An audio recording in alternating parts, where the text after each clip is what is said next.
यीशु को क्यों मरना पड़ा? हमारे पापों के लिए और श्रापों के लिए।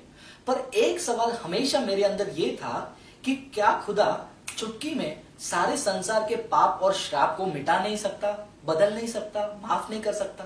कितना आसान होता। क्यों यीशु को मरना पड़ा?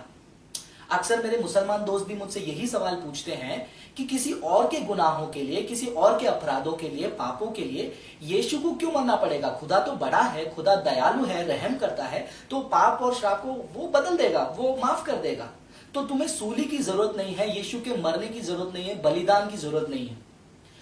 कैसे जवाब दें ऐसे सवालों को? क्योंकि ये अहम सवाल है और उसका जवाब हमें भी जानना बहुत जरूरी है। सबसे पहले मैं आपको बताना चाहूंगा कि बाइबल का जो खुदा है वो रहम करने वाला है और दयालु है। लेकिन जब हम दया और रहम के बारे में बात करते हैं तो उसके परिभाषा से हमें यह पता चलता है कि वो चीजों को पाना जिसके योग्यता नहीं है हमारे अंदर। उदाहरण के तौर पर यदि ये गुनहगार को, अपराधी को अदालत में पेश किया जाए और जज साहब के पास दो ऑप्शन है, दो चॉइस है, या तो उस अपराधी को, गुनहगार को उसके दंड दे, गुनाहों का, अपराधों का दंड दे, या फिर उसको क्षमा कर दे। जरा सोचिए, यदि जज साहब उस गुनहगार को रहम दिखाकर, दया करके माफ कर देते हैं, क्षमा कर देते हैं, तो इंसाफ का क्या, न्याय का क्या होगा? यहां पर जज साहब ने उसके ऊपर रहम तो किया, लेकिन रहम दिखाकर, उसे क्षमा कर इंसाफ और न्याय की कुर्बानी कर दी, यानी कि इंसाफ और न्याय के दाम पर उसे क्षमा मिली। तो जब भी हम सच्चे क्षमा, माफी और रहम के बारे में बात करते हैं, उसका दाम किसी को चुकाना पड़ता है। तो यहां पर जज साहब ने उसको क्षमा करते हुए उसका दाम, न्याय को और बलिदान को चुकाना पड़ा, यानी कि उसके दाम पर उसको क्षमा कर दिया। मुसलमान दोस्त मुझसे ये कहते हैं कि अल्लाह के 99 नामों में से एक है अर्रहीम और दूसरा है अल आदल, यानी कि वो रहम करता है और वो न्याय का, इंसाफ का प्रतीक है।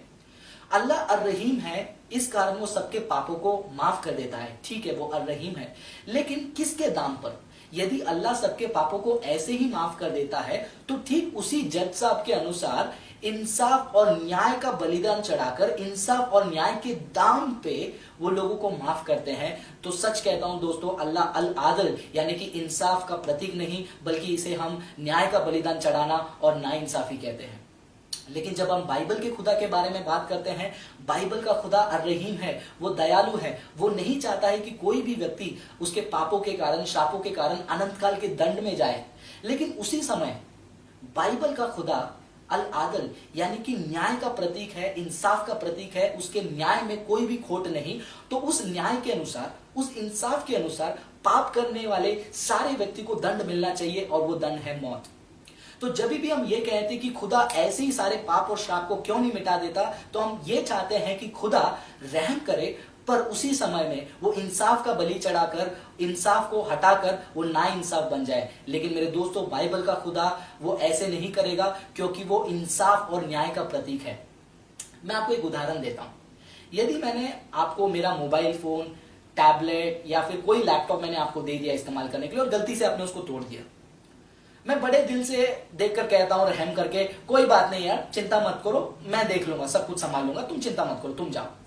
अब मैंने आपको क्षमा तो कर दिया, तो इसका मतलब आप क्षमा पाकर चले गए। इसका मतलब ये नहीं है कि क्षमा करने के वजह से वो टूटे हुए वस्तुओं को सुधारने का दाम किसी को चुकाना नहीं पड़े। अब यहां पर मैंने उसका दाम अपने ऊपर ले लिया दंड के रूप में, मैं पैसे खर्च कर उसको सुधारूंगा।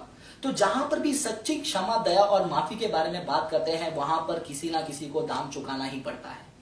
हमारा बाइबल का खुदा अर्रहीम और अल आदल होने के कारण वो दया का और इंसाफ का एक बहुत बड़ा उदाहरण हमें देता है। कोई और खुदा अल आदल और अल रहीम नहीं हो सकता, क्योंकि वो अल रहीम है। उसने अपने आप को हमारे लिए इस दुनिया में दे दिया और आपके और मेरे पापों को क्षमा कर दिया, क्योंकि वो हमसे, हमारे ऊपर रहम करता है। वो अल आदल है, उसने वो रहम, वो क्षमा के कारण न्याय को और इंसाफ को बलिदान नहीं चढ़ाया। उसके दाम पर आपको और मुझे उसने क्षमा नहीं किया, बल्कि यीशु ने सूली पर अपने जान को देकर, खून बहाकर उस क्षमा का दाम चुकाया है। तो दोस्तों, कोई भी खुदा नहीं है जो रहम भी करता है और न्याय भी करता है। यहाँ पर खुदा ने रहम के कारण पाप और श्राप को माफ कर दिया, लेकिन इंसाफ के कारण उसका दाम खुद पे लेकर अपना जान गंवा दिया। कितना महान है हमारा यीशु मसीह, वो अल रहीम अल आदिल। उसके प्रेम को तुम चख कर देखो, उसके प्रेम को तुम बांटो और उसके प्रेम को तुम स्वीकार करो।